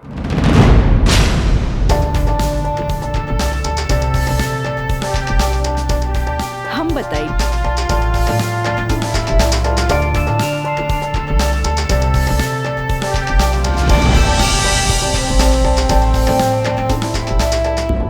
मिलॉर्ड, हम चाहे कि ये केस हम खुद लड़ी। ई रहल हमार बार ऑफ अटॉर्नी के रजिस्ट्रेशन।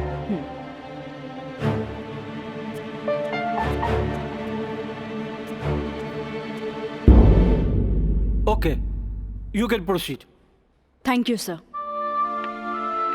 आशीर्वाद दी। खुश रह। जा। मिलॉर्ड, बचाव पक्ष के वकील बार बार पूछा तारे कि 4 साल हम कहाँ रही। मिलॉर्ड, 4 साल इनके मुवक्किल राजा जैसन तमाम मुजरिमों के सजा दिलावे खातिर ई चोंगा बहुत जरूरी रहे।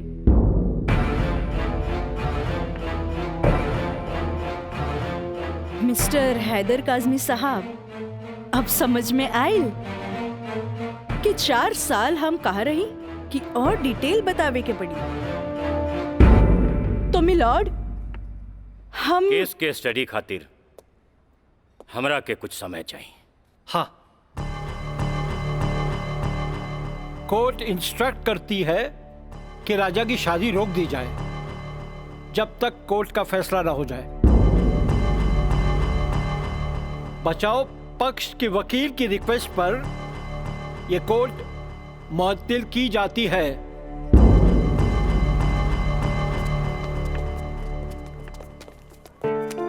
बहुत सही किया। देख के घबरा गई,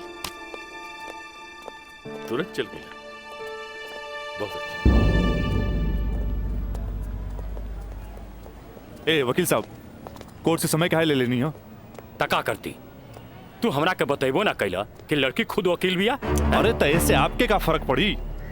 तू का समझबा कि हमरा का फर्क पड़ी? वो लड़की के आईपीसी आदि कानून के सब धारा मालूम हुई। एक खातिर हमरा के जीरा में सावधानी बरते के पड़ी। खैर तू चिंता ना करा, अब अगला तारीख लेवे दा हमरा के। वकील साहब, अगला तारीख रहुआ जल्द से जल्द ले लिहल जाओ, और रहुआ पैसा के चिंता एकदम न करब। हम पैसा के चिंता ना करब, अगला तारीख जल्दी ले हम। चलो चलो बाबूजी, चलो चलो।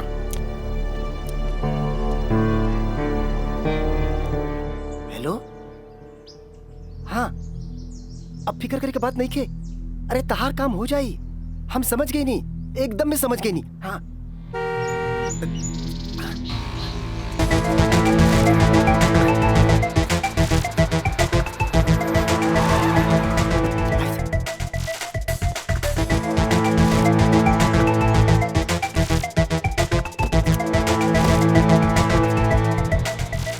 हटा ना, ये पाइप पे कर दिया अबे। रखा था नहीं। हाँ,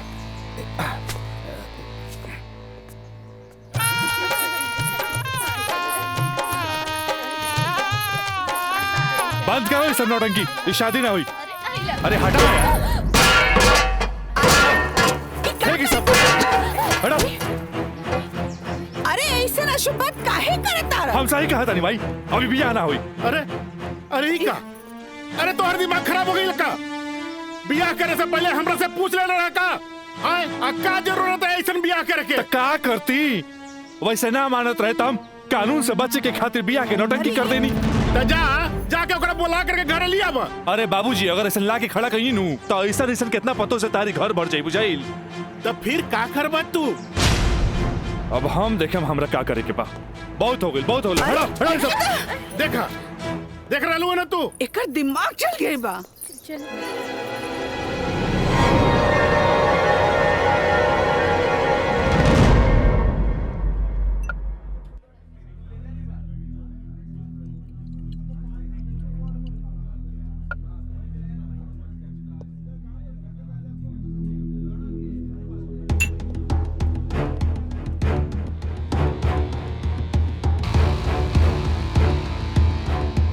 बोला राज, का बात बा? पहले पेट तो पी। बहुत दिन का बाद मिलल बा।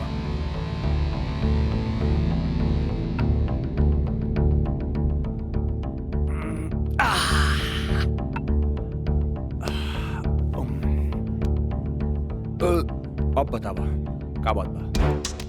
मयंक,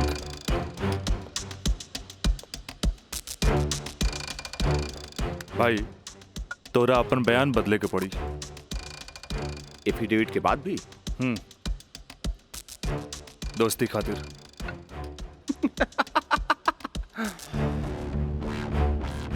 अब बयान देवे का कीमत काजल 50 लाख लगल गया। बयान बदले के बाद बयान बदले का कीमत 1 करोड़। 1 करोड़? यस, 1 करोड़।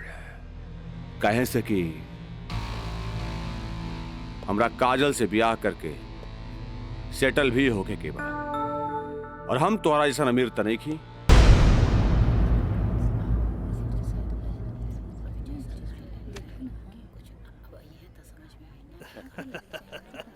आज हम ही जीतब।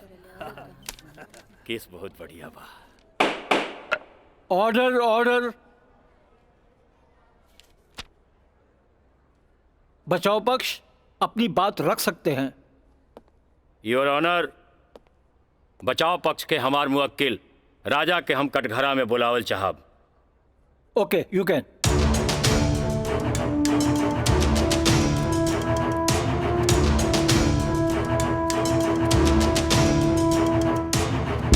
हम गीता पे हाथ रख के कसम खाता नहीं, जे भी कहब सच कहब, सच के सिवा कुछ न कहब। हाँ तो मिस्टर राजा, आप अपन बचाव में का कहल चाहते नहीं? जज साहब, हम ये बात माना तानी कि हम और ये काजल कॉलेज के दिन से एक दूसरे के चाहता नहीं। अपना अपना मर्जी से हम दोनों भाग के शादी भी मंदिर में कर लेनी।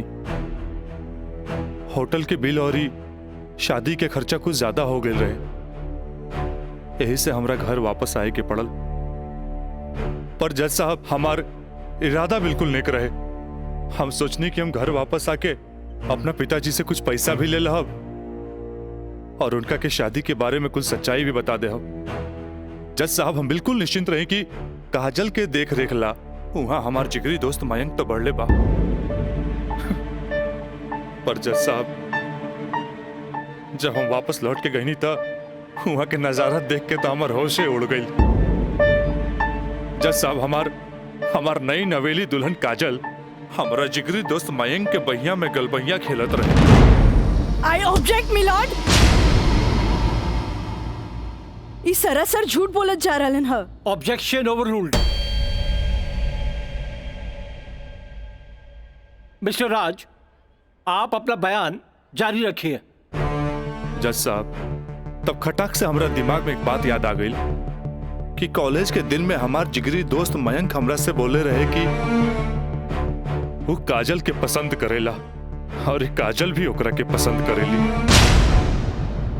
पर जज साहब, हम सीधा साधा आदमी हो मेरा तेकरा देवर और भाभी के मजाक के रिश्ता समझ लेनी। लेकिन जज साहब, ई सरासर झूठ बोलने जा रहल बारन। I object milord. हमार दरख्वास्त बा वकील साहिबा से कि इनका जे कुछ भी कहे के बा बुलैला पे कटघरे में आके कही है।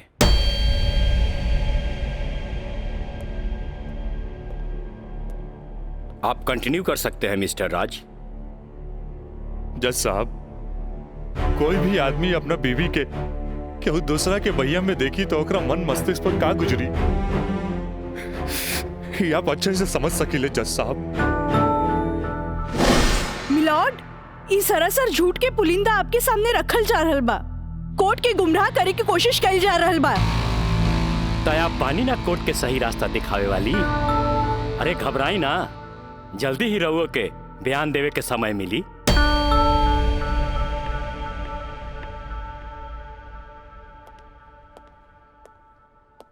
यू कंटिन्यू मिस्टर राज।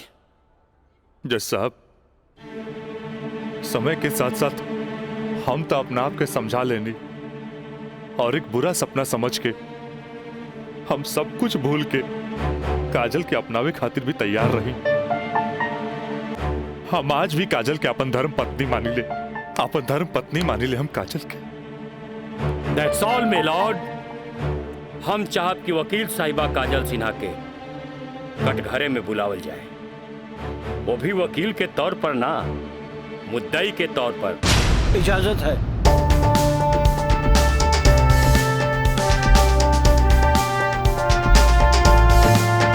जाइए, आप बैठिए। हाँ तो काजल सिन्हा जी, हम चाहत कि आपन प्रेम कहानी अपने ही जुबान से बयां करी। जज साहब, ये बात सच है कि हम राज से प्रेम करे लगनी। मतलब ई कि और पहले केहू से प्रेम करत रहनी, बाद में राज से प्रेम करे लगली? जी ना, पहले हम राज से नफरत करत रही, बुझनी? अच्छा अच्छा, तो नफरत प्रेम में बदल गई? जज साहब, हम अपन मर्जी से ब्याह खातिर राजी हो गई नी और माई बाबूजी के बिना बतैले ब्याह कहनी, जे बहुत बड़ भूल रहे। ब्याह कहनी? तो सुहाग रात तो मनैले होई बुना। आई बताई, मर्जी से कि बिना मर्जी से मनैले रहलू?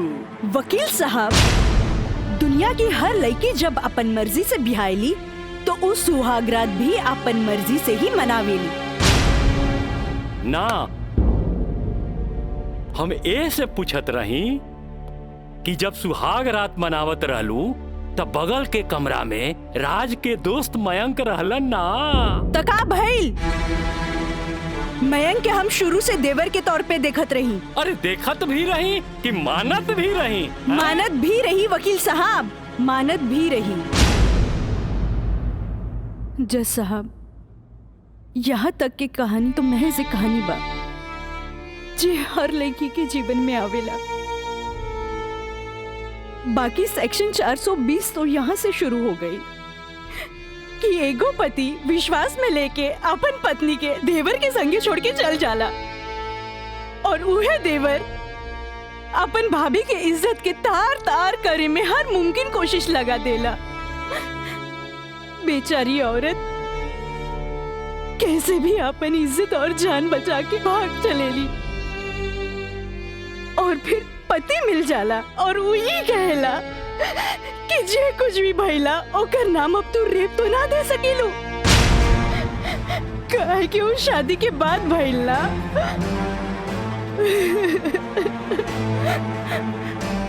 और रहल बात शादी के, तो तू सो कॉल देवर से कर सकेलू, काहे के ओकरा हमार झूठन खाए के आदत है। जज साहब, हमार सगरो अरमान चूर चूर कर दिहल गइल। हमरा कुछ समझ में ना आइल, आखिर हम करी तो का करी। हम परिवार से मजबूर हो गए नी जज साहब, हमरा झूठन बना देल गइल। हम झूठन हो गई नी, हम झूठन हो गई। मिलॉर्ड, अब इनका मेलोड्रामा झूठ हो या साच, इससे साफ जाहिर होला ई झूठन कहां बारी। जबकि हमार मुवक्किल मिलॉर्ड एक झूठा सपना समझ के इनका के अपनावे खातिर तैयार बा।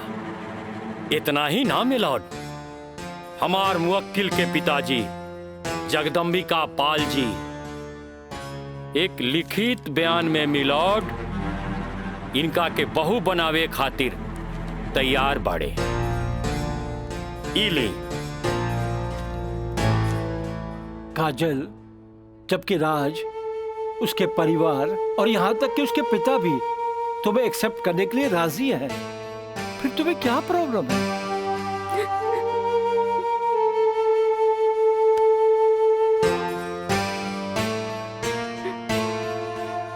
तुम बोलती क्यों नहीं हो? कुछ तो बोलो। मिलॉर्ड, वहाँ मर जान के खतरा है। वाह मिलॉर्ड वाह, जौन परिवार के जिला जवान में रिस्पेक्ट बा, जौन परिवार पर आज तक कोनो क्रिमिनल केस नहीं थे, और वो परिवार के साथ इनकर जान के खतरा बा। Now picture is very clear milord. जज साहब, हम वकील साहब से ई पूछे के चाहतनी, जब इनकर मुवक्किल और उनकर पूरा परिवार वो लड़की के एक्सेप्ट करे के रेडी बा, तब उनकर घर में दूसर शादी की तैयारी काहे चलत रहे?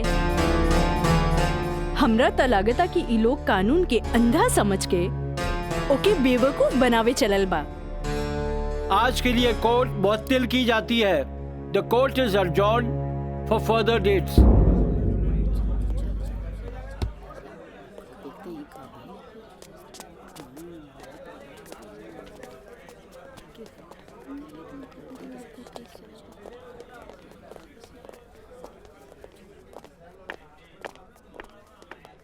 वकील साहिबा, अरे वाह, तू तो बड़ा चालाक बड़ू हो।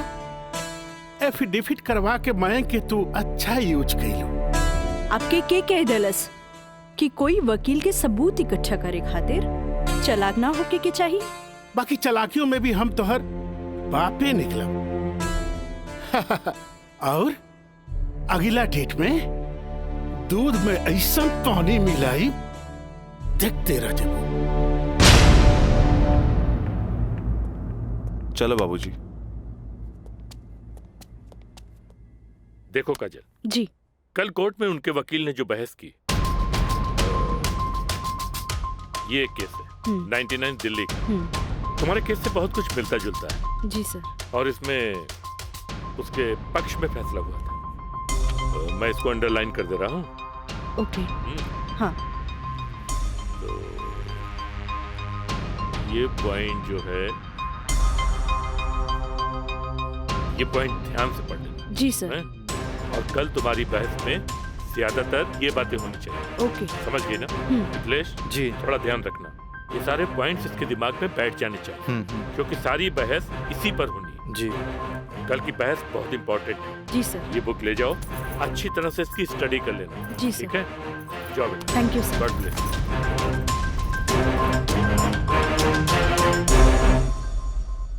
आँख कहेली कि एक नया इंसान देख ले, लेकिन दिल कहेला कि न।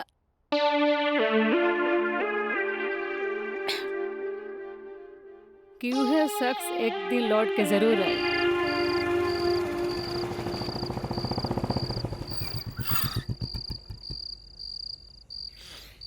जफाओ ने मारा, वफाओ ने मारा।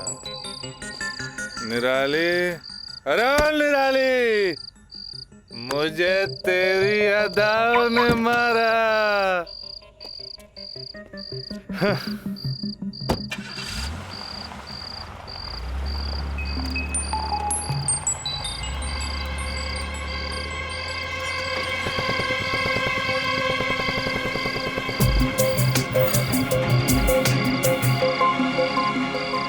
राज यहाँ प्रोस्टिट्यूट एरिया में?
कैमरा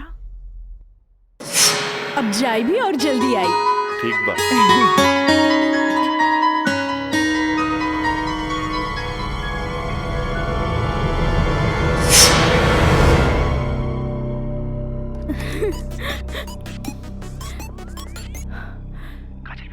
हाँ काका, काजल बोला तानी।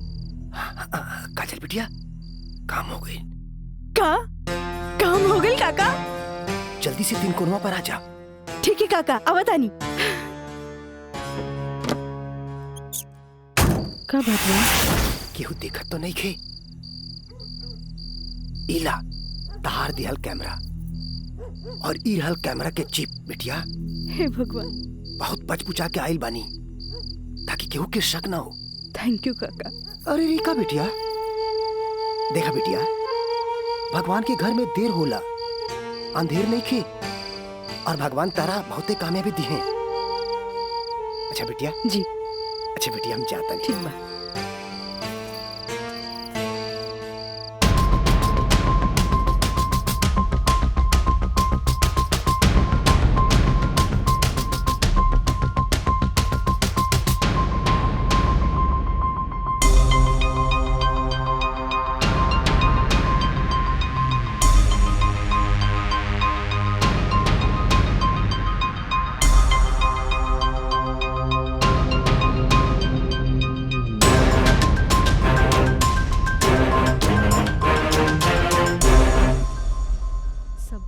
दे देनी हाँ। बाकी सर आ गए ले।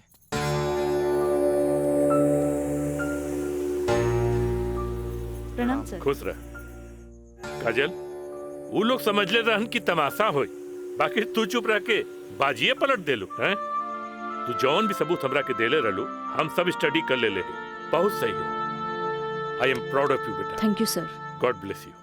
मिथिलेश जी कल कोर्ट पे मिले जाए। ठीक बा सर। ठीक है चलो। प्रणाम सर।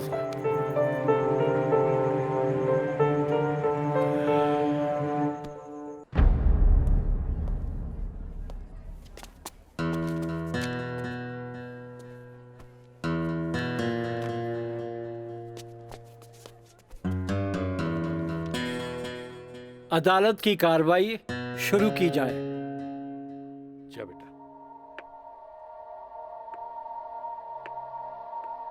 मिलॉर्ड, असल में ई केस एगो अय्याश अमीर आदमी के अय्याशी के केस है। साथ में पढ़े वाली छात्रा के अपन अय्याशी के जाल में फंसा के ओकर असमत से खेले के केस है। I object milord. हमार वकील साहिबा के शायद दिमाग खराब हो गई बा जी। हमार मुवक्किल पर बेबुनियाद घटिया इल्जाम लगा रहल बाड़ी। मिलॉर्ड, जेकरा ई घटिया और बेबुनियाद इल्जाम कहतारे ओकर बुनियाद हा। हम चाहे कि इनकर मुवक्किल राजा के कटघरे में बुलावल जाए। इजाजत है।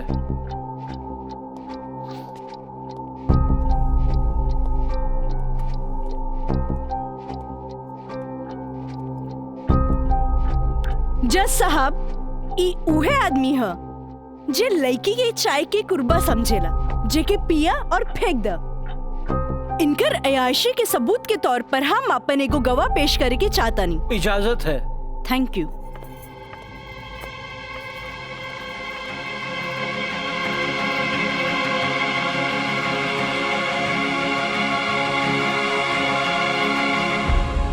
जज साहब, इस शहर के जानल मानल तवाइफ कस्तूरी बाई है।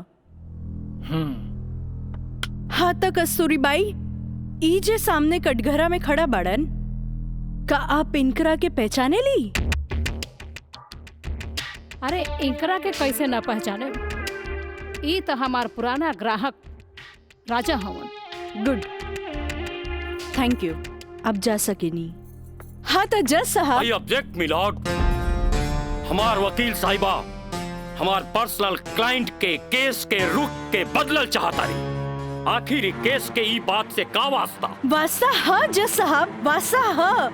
जॉन परिवार के रिस्पेक्ट के गुणगान हमार वकील साहब करत आ रहल बारन, वो परिवार के एक लौता बेटा के चरित्र से वास्ता कैसे ना रही? बताइए जज साहब।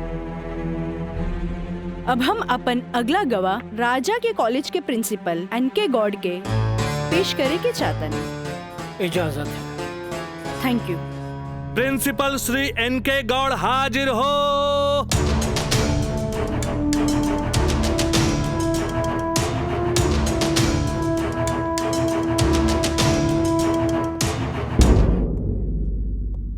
हाँ तो प्रिंसिपल साहब, आपकी कॉलेज की एक छात्रा काजल सिन्हा के साथ जब ई शख्स सरेआम छेड़खानी कैलस और जब वो आपसे रिपोर्ट करे के बाद पुलिस में जात रही, तब आप का कहनी?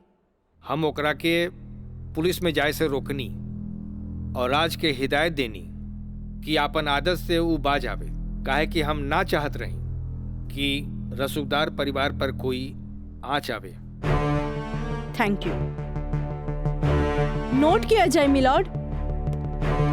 रसूखदार सुनल गई ना जज साहब? हमार वकील साहब के हिसाब से जॉन परिवार पे एक भी क्रिमिनल केस ना हो, हुई भी तो कैसे? खैर, अब हम सबूत के तौर पर ई रसूखदार परिवार के एक लौता बेटा के जिगरी दोस्त मिस्टर मयंक के पेश करे के चाहतानी। इजाजत है।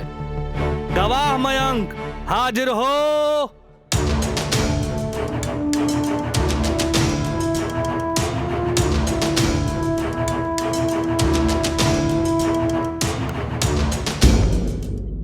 हाँ तो जज साहब। जज साहब, हमार वकील साहिबा खामोखा अदालत के वक्त के बर्बाद कर रहल बाड़ी और उस सवाल के जवाब देवल नहीं की चाहत जेमे बियाहता के पति और पति के पूरा परिवार बियाहता के रखे खातिर तैयार बा। तही बात में कौन जान के खतरा बा? बियाहता ई शख्स उहे आदमी बाड़न जेकर मदद से शादी जैसन पवित्र बंधन के आड़ में कानून के धोखा देवे के साजिश रचल गई, जेकर रचयिता बाड़े मिस्टर राजा और साथ देवे वाला बाड़न मिस्टर मयंक। हाँ तो मिस्टर मयंक, तू अपन जुबान से ही उस सो कॉल्ड शादी के आंखों देखा हाल बतावा। वैसे मिलॉर्ड, सबूत के तौर पर हम अदालत में एगो वीडियो क्लिप पेश करके चाहतन। Thank you sir. Objection milord, यहाँ कोनो टीवी शो नहीं खे।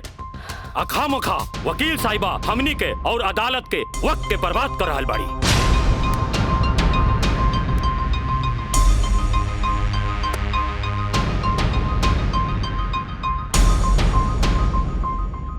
जज साहब, वीडियो क्लिप में साफ दिख रहल बा कि दुल्हा दुल्हन के दाएं बाएं ना बल्कि आमने सामने बैठाल गईल ह, जे हिंदू रीति रिवाज से बिल्कुल गलत बा। और ऐसे नहीं से भइल काहे कि पंडित से शादी ना करावल गई, एक बहरूपिया से पंडित के रूप धरावल गई। आप यही क्लिप के साथ पंडित के बयान खुद से देख ली। जज साहब, हम रेलवे कर्मचारी हैं। रुपया के लालच हमरा के नकली पंडित बने पर मजबूर कर देलस। जज साहब, हम एक गरीब आदमी बानी और पैसा का लालच बड़े बड़े लोगन के अच्छा और बुरा समझे को शक्ति के छीन लेला। हम तो एक गरीब आदमी बानी। दोस्त के कहला पर हम एगो भलता आदमी के पुजारी बना के इन लोग का ब्याह करवा देली। आखिर हम भी क्या करती? जज साहब, काजल की खूबसूरती का हम दीवाना हो गई और काजल के पावे खातिर हम समाज और कानून के हर सीमा के भी लांग गईली। हाँ तो जज साहब, हमार दूसरा वीडियो क्लिप देखी जे ई साबित कर दी कि धारा 420 से शुरू हो करके धारा 376, 375, 362, 361, 120B के उ लड़की के साथ अंजाम दिल गल बा। और जज साहब, लगे हाथ हमार दूसरा वीडियो क्लिप भी देख ली प्लीज।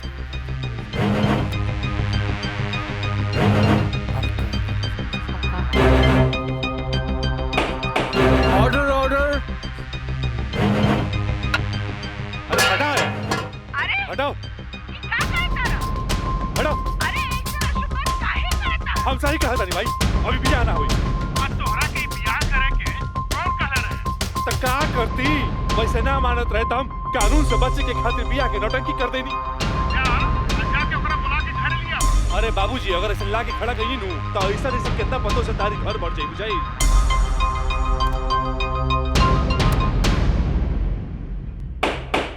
Order order. सारे गवाह और बयानात को मद्देनजर रखते हुए अदालत इस नतीजे पे पहुंची है कि मुजरिम का मकसद पहले से ही धोखाधड़ी से कहीं आगे था, क्योंकि उसका मकसद उस लड़की को धोखा ही नहीं देना था बल्कि उसके साथ शारीरिक संबंध स्थापित करना था। और यह भी साबित होता है कि मुलजिम ने बलात्कार को शादीशुदा जिंदगी को एक व्यवहारिक रूप देकर कानून को धोखा देने की कोशिश की है। इसलिए अदालत धारा 420 से बढ़कर इसे 376 एक रेप केस करार करती है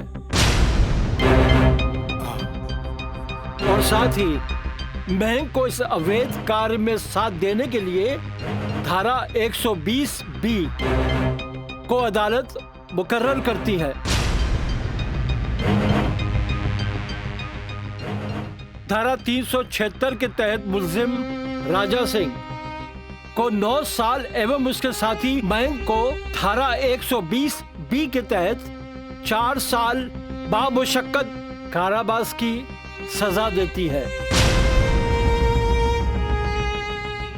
और पंडित देवी दत्त को नौकरी से बर्खास्तगी के साथ आईपीसी 34 एवं 120 बी के तहत 2 साल की सश्रम कारावास देती है और अदालत जगदम्बिका पाल सिंह जैसे हर अमीर बाप को यह हिदायत देती है कि पुत्र के मुंह से उनके उल्टे सीधे कारनामों में बेटों का साथ न दें।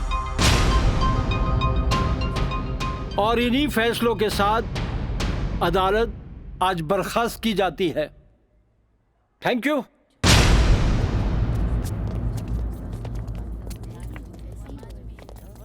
सर,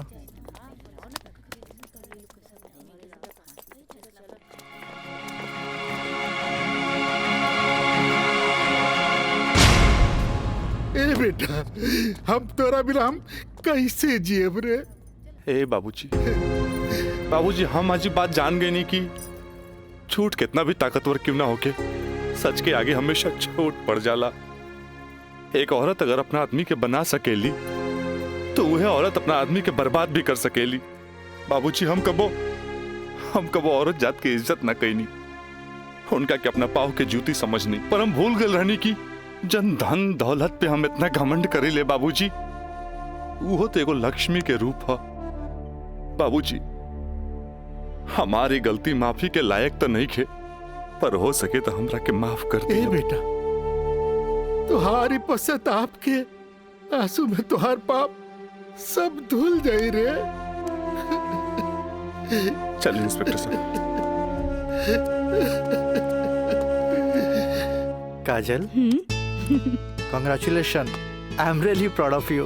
कांग्रेचुलेशन तो हमरा के बोले के चाहिए, काहे कि जीत हमरा लिए अकेले पॉसिबल ना रहे जे आप हमार साथ ना देती। Good, I am really proud of you Kajal. Thank you sir.